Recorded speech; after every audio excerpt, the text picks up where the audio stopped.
इतिहास के पन्ने पलटने पर ऐसी कई रानियों और राजकुमारियों के बारे में जानकारी मिलती है जो अपनी सुंदर छवि के लिए दुनिया भर में मशहूर थी। हालांकि ये सभी लोग अपनी सुंदरता को बनाए रखने के लिए कई तरह के अजीबोगरीब काम भी करती थी। साधारण तौर पर लोग नहाने के लिए पानी का इस्तेमाल करते हैं, तो वहीं कुछ लोग गाय या भैंस के दूध से भी नहाते हैं।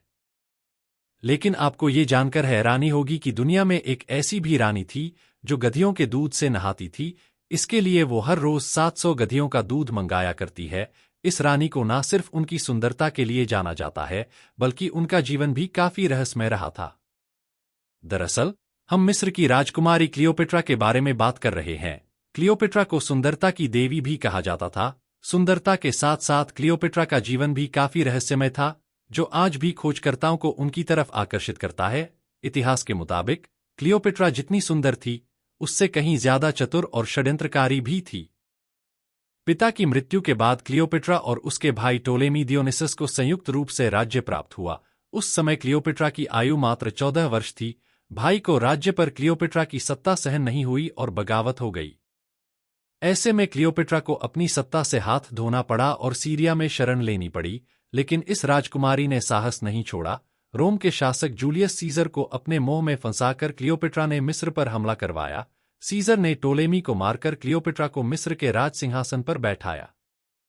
ऐसा कहा जाता है कि क्लियोपेट्रा इतनी खूबसूरत थी कि वो राजाओं और सैन्य अधिकारियों को अपनी सुंदरता के जाल में फंसाकर उनसे अपने सारे काम निकलवा लेती थी। इतना ही नहीं, उसे दुनिया की 12 से ज्यादा भाषाओं का भी ज्ञान था। यही कारण था कि वो जल्दी ही किसी से भी जुड़ जाती थी और उसके सारे राज जान लेती थी। क्लियोपेट्रा खूबसूरत दिखने के लिए हर रोज 700 गधी का दूध मंगाती थी और उससे नहाती थी, जिससे उसकी त्वचा हमेशा खूबसूरत बनी रहती थी। हाल ही में हुए एक शोध में भी यह बात साबित हुई है।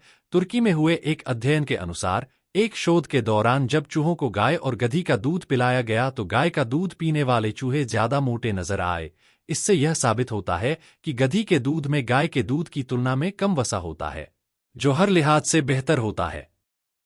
क्लियोपेट्रा मिस्र पर शासन करने वाली अंतिम फराओ थीं। हालांकि वह अफ्रीकी, कॉकेशियस या यूनानी थीं, ये अभी तक रहस्य ही बना हुआ है।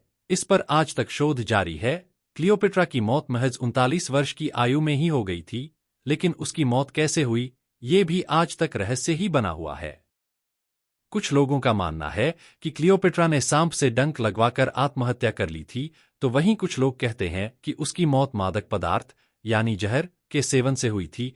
इसके अलावा कुछ लोगों का यह भी मानना है कि सांप से कटवाकर उसकी हत्या कर दी गई। तो दोस्तों, ये जानकारी आपको अच्छी लगी हो तो चैनल को सब्सक्राइब कर दीजिए ताकि ऐसी ही मनोरंजक जानकारी आपको मिलती रहे।